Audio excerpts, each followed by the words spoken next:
ದೇಶ ಮತ್ತು ರಾಜ್ಯದ ಪ್ರಚಲಿತ ವಿದ್ಯಮಾನಗಳು ಮತ್ತು ವಿಷಯಗಳ ಬಗ್ಗೆ ನೀವುಗಳು ನಿಮ್ಮ ಗ್ರಾಮಗಳ ಪಂಚಾಯಿತಿ ಕಟ್ಟೆಯಲ್ಲಿ ಚರ್ಚೆ ಮಾಡೋದು ಸರ್ವೇ ಸಾಮಾನ್ಯ. ಅದೇ ರೀತಿ ಇವತ್ತಿನ ರಾಧಕ ಪಂಚಾಯಿತಿಯಲ್ಲೂ ಕೂಡ ನಾವು ಅಂಥದ್ದೇ ಒಂದು ವಿಷಯವನ್ನ ಮಾತಾಡೋದಕ್ಕೆ ಹೊರಟಿದ್ದೀವಿ. ಅದುವೇ ಅಹಿಂದ. ಅಹಿಂದ ಅಂದರೆ ಅಲ್ಪಸಂಖ್ಯಾತರು, ಹಿಂದುಳಿದವರು ಮತ್ತು ದಲಿತರು. ಈ ಕಾಂಬಿನೇಷನ್ ಅನ್ನು ಬಳಸಿಕೊಂಡು ಕರ್ನಾಟಕದ ರಾಜಕೀಯದಲ್ಲಿ ಹಲವು ಘಟಾನುಘಟಿಗಳು ಬಂದರು, ಹಲವಾರು ಸಂಘಟನೆಗಳು ಬಂದವು. ಉಳಿದವರು ಸ್ವಲ್ಪ ಜನ, ಉಳಿದ ಸಂಘಟನೆಗಳು ಸ್ವಲ್ಪ ಸಂಘಗಳು. ಆದರೆ ಈಗಲೂ ಕೂಡ ಅಹಿಂದ ಎಂದ ತಕ್ಷಣ ಬರುವ ಏಕೈಕ ಹೆಸರು ದಟ್ ಈಸ್ ಸಿದ್ದರಾಮಯ್ಯನವರು. ಸಿದ್ದರಾಮಯ್ಯನವರನ್ನ ನಾಯಕತ್ವ ಬದಲಾವಣೆಯ ವಿಚಾರದಲ್ಲಿ ಕೆಳಗಿಳಿಸ್ತಾರೆ ಅನ್ನುವಂಥ ಸುದ್ದಿ ಯಾವಾಗ ದೊಡ್ಡದಾಯ್ತೋ ಅಹಿಂದ ಅನ್ನೋ ವಿಚಾರ ಮತ್ತೆ ಮುನ್ನೆಲೆಗೆ ಬಂದಿದೆ.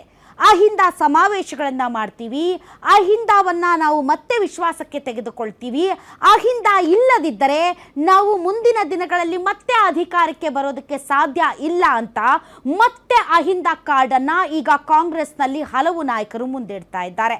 ಅದರ ಮುಂದುವರೆದ ಭಾಗವಾಗಿ ಸತೀಶ್ ಜಾರಕಿಹೊಳಿ ಅವರು ರಾಜ್ಯದ ನಾನಾ ಭಾಗಗಳಲ್ಲಿ ನಾವು ಅಹಿಂದ ಸಮಾವೇಶ ಮಾಡ್ತೀವಿ ನೋಡಿ, ದಾವಣಗೆರೆ ದಕ್ಷಿಣಗಳಲ್ಲಿ ಆದಂತಹ ಹಲವಾರು ಭಿನ್ನಮತೀಯ ಚಟುವಟಿಕೆಗಳಿಂದಾಗಿ ಅಲ್ಲಿ ಅಲ್ಪಸಂಖ್ಯಾತರ ಮೇಲೆ ಕ್ರಮಗಳಿಂದಾಗಿ ಜನ ಬೇಸತ್ತು ಹೋಗಿದ್ದಾರೆ. ಅವರೆಲ್ಲರನ್ನು ವಿಶ್ವಾಸಕ್ಕೆ ತೆಗೆದುಕೊಳ್ಳಬೇಕು. ನಮ್ಮ ಕೋರ್ ವೋಟರ್ಸೇ ಅಹಿಂದ, ಆದ್ದರಿಂದ ಅಹಿಂದ ಸಿಟ್ಟಾಗಬಾರದು. ಆ ಹಿನ್ನೆಲೆಯಲ್ಲಿ ಸಮಾವೇಶಗಳನ್ನು ಮಾಡೋಣ ಮತ್ತು ಅಹಿಂದ ನಾಯಕನನ್ನ ಕೆಪಿಸಿಸಿ ಅಧ್ಯಕ್ಷರನ್ನಾಗಿ ಮಾಡೋಣ. ಆ ಮೂಲಕ ಅಹಿಂದವನ್ನ ಗಟ್ಟಿಯಾಗಿ ಹಿಡಿದಿಟ್ಟುಕೊಳ್ಳೋಣ ಅನ್ನುವಂತಹ ಕೆಲವೊಂದು ವಿಚಾರಧಾರೆಗಳು ಮುನ್ನೆಲೆಗೆ ಬರ್ತಾ ಇದೆ.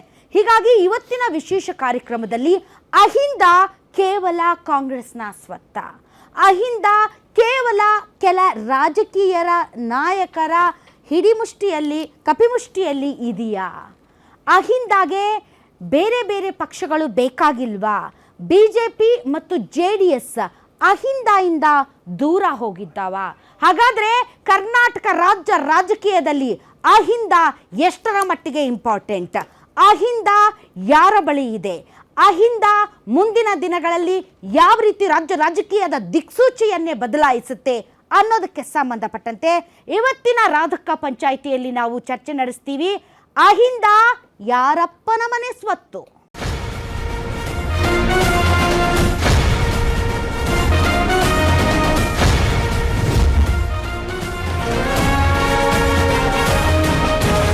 ರಾಧಕ ಪಂಚಾಯಿತಿಯಲ್ಲಿ ವೀಕ್ಷಕರೇ, ನಿಮ್ಮ ಪರವಾಗಿ ತಮ್ಮ ಅಭಿಪ್ರಾಯಗಳಿಂದ ಮಂಡಿಸೋದಕ್ಕೆ ಸಾಕಷ್ಟು ಜನ ಆಡಿಯನ್ಸ್ ಇದ್ದಾರೆ. ಬನ್ನಿ, ಅವ್ರನ್ನು ವೆಲ್ಕಮ್ ಮಾಡೋಣ. ತಮ್ಮೆಲ್ಲರಿಗೂ ಕೂಡ ವಿಶೇಷ ಕಾರ್ಯಕ್ರಮಕ್ಕೆ ಸ್ವಾಗತ. ಇನ್ನು ಅಹಿಂದ ವಿಚಾರಕ್ಕೆ ತಮ್ಮ ವಾದವನ್ನು ಮಂಡನೆ ಮಾಡೋದಕ್ಕೆ ಅತಿಥಿಗಳಿದ್ದಾರೆ. ಬನ್ನಿ, ಅವ್ರನ್ನು ಕೂಡ ವೆಲ್ಕಮ್ ಮಾಡೋಣ. ನಮ್ಮೊಂದಿಗೆ ಇದ್ದಾರೆ ಅಹಿಂದ ಮುಖಂಡರಾದಂತಹ ದೊಡ್ಡಯ್ಯ ಆನೇಕಲ್ ಅವರು. ತಮಗೆ ವಿಶೇಷ ಕಾರ್ಯಕ್ರಮಕ್ಕೆ ಸ್ವಾಗತ. ಇನ್ನು ಬಿಜೆಪಿಯ ವಕ್ತಾರರಾದಂತಹ ದಿಲೀಪ್ ಗೌಡ ಜಾಯ್ನ್ ಆಗಿದ್ದಾರೆ. ದಿಲೀಪ್ ಅವರೇ, ತಮಗೂ ಸ್ವಾಗತ. ಕಾಂಗ್ರೆಸ್ ವಕ್ತಾರರಾದಂತಹ UT ಫರ್ಜಾನಾ ಅವರು, ಮೇಡಮ್ ತಮಗೂ ಕೂಡ ಸ್ವಾಗತ. ನಮಸ್ಕಾರ. JDSನ ಹಿರಿಯ ನಾಯಕರು ವಕ್ತಾರರು ನಾಗೇಂದ್ರ ಬಾಬು ಸರ್, ತಮಗೂ ಕೂಡ ಸ್ವಾಗತ.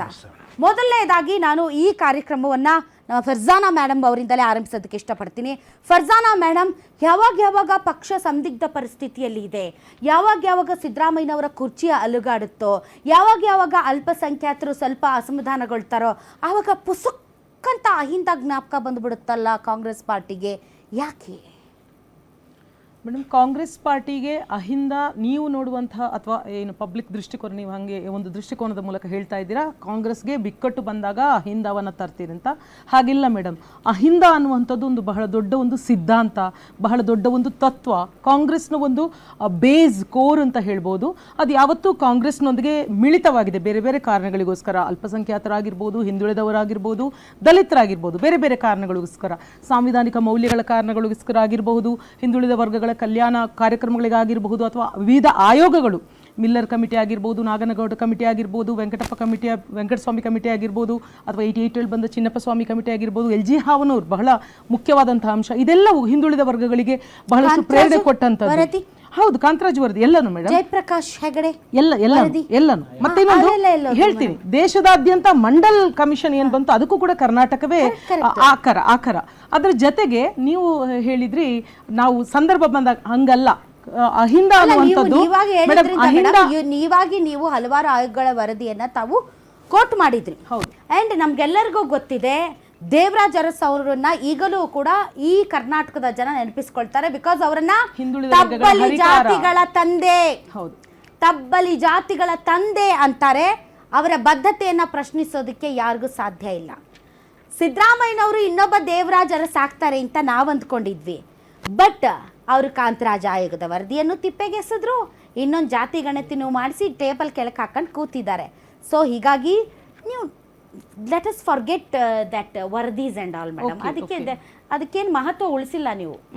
ಇವಾಗ ನೀವು ಅಹಿಂದಾದು ಹೇಳಿದ್ರಲ್ಲ ಮೇಡಮ್, ಅಹಿಂದ ಅನ್ನುವಂಥ ಪರಂಪರೆಗೆ ಮತ್ತಷ್ಟು ಯಾರೆಲ್ಲ ಅವಕಾಶ ವಂಚಿತರಿದ್ದಾರೆ, ಮಾರ್ಜಿನಲೈಸ್ಡ್ ಕಮ್ಯುನಿಟೀಸ್ ಇದ್ದಾವೆ. ನಾನು ಹೇಳ್ತೀನಿ, ಬರೇ ಅಹಿಂದ ಅಂತ ಮಾತ್ರ ಅಲ್ಲ, ಬುಡಕಟ್ಟು ಜನಾಂಗಗಳಾಗಿರಬಹುದು, ಎಲ್ಲ ಬಿಟ್ಟು ತೃತೀಯ ಲಿಂಗಿಗಳಿಗೂ ಕೂಡ ಅವಕಾಶ, ಅಂದರೆ ಅದು ಅವರ ಹಕ್ಕು, ನಾವು ಮಾಡಿರೋದು ಹೆಚ್ಚಲ್ಲ. ಈ ರೀತಿಯಾಗಿ ಆ ಪರಂಪರೆಯೊಳಗೆ ಬಹಳಷ್ಟು ಅವಕಾಶ ವಂಚಿತ ಸಮುದಾಯಗಳನ್ನು, ಅದೊಂದು ಚಲನಶೀಲ ಒಂದು ಗತಿ ಅದು.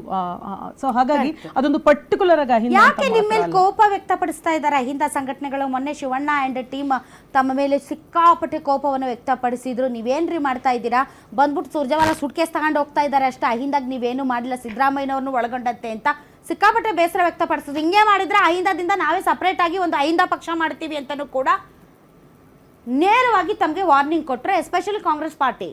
ಇಲ್ಲ, ಅಹಿಂದದವರು ಇವಾಗ ಒಂದು ತಾಯಿ ಮಕ್ಕಳ ಒಂದು ಅವಿನಾಭಾವ ಸಂಬಂಧ ಕಾಂಗ್ರೆಸ್ ಮತ್ತು ಅಹಿಂದ ಜೊತೆಗಿದೆ. ಅವರ ಬೇಡಿಕೆಗಳನ್ನು ಮತ್ತು ಹೆಚ್ಚಷ್ಟು ಅವರು ನೆಗೋಷಿಯೇಟ್ ಮಾಡುವಂತಹ ಒಂದು ವಿಧಾನದಲ್ಲಿ ಆ ರೀತಿ ಮಾತಾಡಿರ್ಬೋದು. ಅಹಿಂದದವರು ಹೆಚ್ಚು ಅವಕಾಶ ಕೇಳಿದ್ರೆ ಅದರಲ್ಲಿ ನೆಗೋಸಿಯೇಷನ್ ಯಾವಾಗ ಆಗುತ್ತೆ ಅಂದ್ರೆ ಆ ಕಡೆಯಿಂದ ಕೊಟ್ಟುಕೊಳ್ಳುವಿಕೆಯ ಒಂದು ವ್ಯವಹಾರ ಇದ್ದಾಗ ಮಾತ್ರ. ಬರೀ ತಗತೀನಿ ಏನು ಕೊಡಲ್ಲ ಅಂತಂದ್ರೆ ಅದನ್ನ ನೆಗೋಸಿಯೇಷನ್ ಅನ್ನೋದೇ ಇಲ್ಲ. ಇಲ್ಲ ಮೇಡಮ್, ಇವಾಗ ಅದು ಯೂಸ್ ಅಂಡ್ ಥ್ರೋ ಅಂತಾರೆ. ಇಲ್ಲ ಮೇಡಮ್, ನೋಡಿ ಇವಾಗ ಅಲ್ಪಸಂಖ್ಯಾತರ ವಿಚಾರ ಆಗಿರ್ಬೋದು, ಅವ್ರನ್ನು ಚೆನ್ನಾಗಿ ಅಲ್ಪಸಂಖ್ಯಾತರ ವಿಚಾರ ಹೇಳಿ. ದಾವಣಗೆರೆ ದಕ್ಷಿಣದಲ್ಲಿ ಆಗಿರೋದು ಮೇಡಮ್, ಒಂದು ಉಪಚುನಾವಣೆಯ ಒಂದು ಟಿಕೆಟ್ ಅನ್ನ ಇಟ್ಟುಕೊಂಡು ಎಂಟೈರ್ ಒಬ್ಬ ವ್ಯಕ್ತಿಯ ಒಂದು ಸಂಪೂರ್ಣ ಜೀವಮಾನದ ಒಂದು ಆತ್ಮಚರಿತ್ರೆಯಲ್ಲಿ ಒಂದು ಕಪ್ಪು ಚುಕ್ಕೆ ಏನೋ ಒಂದು ಬಂತು ಅಥವಾ ಆ ಸಂದರ್ಭದಲ್ಲಿ ಕೊಡ್ಲಿಕ್ಕೆ ಆಗ್ಲಿಲ್ಲ ಅಂದಾಗ ಸಂಪೂರ್ಣವಾಗಿ ಅಲ್ಪಸಂಖ್ಯಾತರನ್ನು ದಮನಿಸಿದೆ ಅನ್ನೋದು ತಪ್ಪು ಮೇಡಮ್. ನ್ಯಾಯೋಚಿತವಾದಂತಹ ಒಂದು ನೋಟ ಅಂತೂ ಅಲ್ವೇ ಅಲ್ಲ, ಅದು ಅಲ್ಲ. ಹಾಗೇನೆ ದಲಿತರಿಗೂ ಅಷ್ಟೇನೆ ಬಿಜೆಪಿ ಚಾತುರ್ವರ್ಣ ಪದ್ಧತಿಯನ್ನ, ಮನುಸ್ಮೃತಿಯನ್ನ ಮತ್ತೆ ಅನುಷ್ಠಾನಕ್ಕೆ ತೆಗೆದುಕೊಳ್ಳುವಂತ ಒಂದು ಮಾಡುವಾಗ ಸಂವಿಧಾನವನ್ನೇ ಪರಮ ಗ್ರಂಥವಾಗಿ, ಸಂವಿಧಾನವೇ ಪರಮ ಧರ್ಮವಾಗಿ ನಾವು ಅಳವಡಿಸಿಕೊಂಡು ಬಂದಿದ್ದೀವಿ. ಅಲ್ಪಸಂಖ್ಯಾತರ ಮೇಲೆ ಅದ್ರ ಬಗ್ಗೆ ಹೇಳ್ತಾ ಇದ್ದೀನಿ.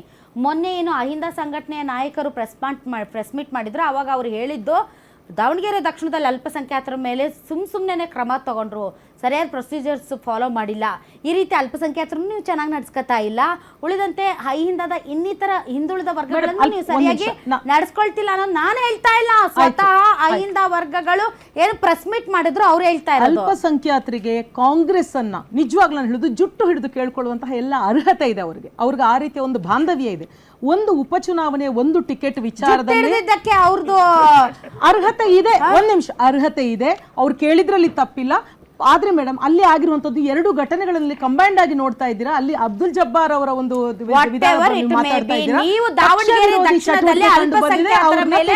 ತೆಗೆದುಕೊಂಡಂತಹ ಕ್ರಮ ಪಕ್ಷ ವಿರೋಧಿ ಚಟುವಟಿಕೆಗಳು, ಪಕ್ಷ ವಿರೋಧಿ ಅಂತ ಒಬ್ಬ ಟಿಕೆಟ್ ಕೇಳ್ದವನನ್ನ ಪಕ್ಷ ವಿರೋಧಿ ಅಂತ ಹಣೆಪಟ್ಟಿ ಕಟ್ಟಿ ಆತನನ್ನ ದ್ರೋಹಿ ಅಂತ ತಾವು ಒಂದು ತೀರ್ಮಾನಕ್ಕೆ ಬಂದು ಬಿಟ್ಟಿದ್ದೀರಿ ಅಂದ್ರೆ, ಇಷ್ಟು ದಿನ ನಿಮ್ಮ ಪಾರ್ಟಿಯನ್ನ ತಲೆ ಮೇಲೆ ಹೊತ್ಕೊಂಡು ಮೆರೆಸಿದಂತಹ ಜನರಿಗೆ ನೀವು ಕೊಡೋದು ದ್ರೋಹಿ ಅನ್ನುವಂತ ಪಟ್ಟ. ಪಕ್ಷ ವಿರೋಧಿ ಚಟುವಟಿಕೆ ಮಾಡಿದೆ ಅನ್ನುವಂಥದ್ದು ಎಲ್ಲ ಏನ್ ಹೇಳ್ತಾರೆ ಅಂದ್ರೆ, ಪಕ್ಷ ವಿರೋಧಿ ಚಟುವಟಿಕೆ ಅಂದ್ರೆ ಹೆತ್ತ ತಾಯಿಗೆ ಮೋಸ ಮಾಡಿದ ಹಾಗೆ. ಇಲ್ಲ, ಪಕ್ಷ ವಿರೋಧಿ ಚಟುವಟಿಕೆ ಅಂದ್ರೆ ಹೆತ್ತ ತಾಯಿಗೆ ಮೋಸ ಮಾಡಿದ ಹಾಗೆ. ಸೊ ಇಷ್ಟು ವರ್ಷ ಕಾಂಗ್ರೆಸ್ ಪಾರ್ಟಿಗೋಸ್ಕರ ದುಡ್ದವರು, ಇಷ್ಟು ವರ್ಷ ಕಾಂಗ್ರೆಸ್ ಪಾರ್ಟಿಗೆ ಮತ ಹಾಕದಂತಹ ಸಮುದಾಯವನ್ನ ಇವತ್ತು ನೀವು ಪಕ್ಷ ವಿರೋಧಿ ದ್ರೋಹಿ ಅನ್ನೋ ಪಟ್ಟ ಕೊಟ್ಟು ತಾವು ಅಮಾನತು ದಕ್ಷಿಣದ ಮತದಾರರು, ಮುಸಲ್ಮಾನ ಮತದಾರರು ಮತ್ತು ಅವರ ಆಯ್ಕೆ ಮತ್ತು ಅವರ ಬೇಡಿಕೆ. ಕರ್ನಾಟಕದಲ್ಲಿ 80 ಲಕ್ಷಕ್ಕಿಂತಲೂ ಹೆಚ್ಚು ಮುಸಲ್ಮಾನರಿದ್ದಾರೆ. ಒಬ್ಬ ವ್ಯಕ್ತಿ ಪಕ್ಷ ವಿರೋಧಿ ಚಟುವಟಿಕೆ ಮಾಡಿದಾಗ ಅವರನ್ನ ಪಕ್ಷದಿಂದ ತೆಗೆದು ಹಾಕಿದ್ರೆ ಅದು ಸರಿಯೋ ತಪ್ಪ ಅಥವಾ ಚರ್ಚೆಗಳು ಅಥವಾ ಇನ್ನು ಏನೋ ಆಗ್ಬಹುದು, ಅದು ಬೇರೆ ವಿಚಾರ. ಹಾಕಿದ ಕೂಡಲೇ ಒಟ್ಟು ಸಮುದಾಯದ ಮೇಲೆ ಆಕ್ರಮಣ ಅಂತ ಹೇಳೋದು ಸಮುದಾಯ ಅಪ್ಸೆಟ್ ಆಗಿದೆ. ಒಟ್ಟು ಸಮುದಾಯ ಅಪ್ಸೆಟ್ ಆಗಿದೆ. ಆಗಿಲ್ಲ ಅಂತ ಏನಾದ್ರೂ ನೀವು ಮುಖ ಮುಚ್ಕೊಂಡು ಓಡಾಡಿದ್ರೆ ಕಾಂಗ್ರೆಸ್ ಪಾರ್ಟಿ ಮುಂದಿನ ದಿನಗಳಲ್ಲಿ ಡೆಫಿನೆಟ್ಲಿ ನಿಮ್ಗೆ ಮುಸಲ್ಮಾನ ಸಮುದಾಯ ಪಾಠ ಕಲಿಸಬೇಕಾಗುತ್ತೆ. ಈ ವಿಚಾರ ಪಕ್ಷದ ಗಮನಕ್ಕೆ ಬಂದಿದೆ. ಅದಕ್ಕೆ ತಕ್ಕದಾಗಿ ಏನ್ ಮಾಡಬಹುದು ಅದರ ಬಗ್ಗೆನೂ ಚರ್ಚೆಗಳು ನಡೀತಾ ಇದಾವೆ. ಆದ್ರೆ ಅದು ಒಂದು ಘಟನೆಯನ್ನು ಇಟ್ಕೊಂಡು ಒಟ್ಟು ಯಾಕಂದ್ರೆ ಒಂದು ಕಡೆ ತುಂಬಾ ದೊಡ್ಡ ಘಟನೆ, ಅಲ್ಪಸಂಖ್ಯಾತರಿಗೆ ಅದು ತುಂಬ ದೊಡ್ಡ ಘಟನೆ. ಅಲ್ಪಸಂಖ್ಯಾತರ ಬೇಡಿಕೆ, ಅಲ್ಪಸಂಖ್ಯಾತರ ಒಂದು ಆಸೆ, ಅಲ್ಪಸಂಖ್ಯಾತರು ಇಷ್ಟು ದಿನ ಏನು ತಮ್ಮ ಒಂದು ಲಾಯಲ್ಟಿಯನ್ನು ತೋರಿಸಿದ್ರು, ಅದಕ್ಕೊಂದು ರಾಯಲ್ಟಿ ಕೊಡೋ ಯೋಗ್ಯತೆ ಪಕ್ಷಕ್ಕಿಲ್ಲ ಅಂತ ಅವ್ರ ಮನಸ್ಸಲ್ಲಿದೆ ಮೇಡಮ್.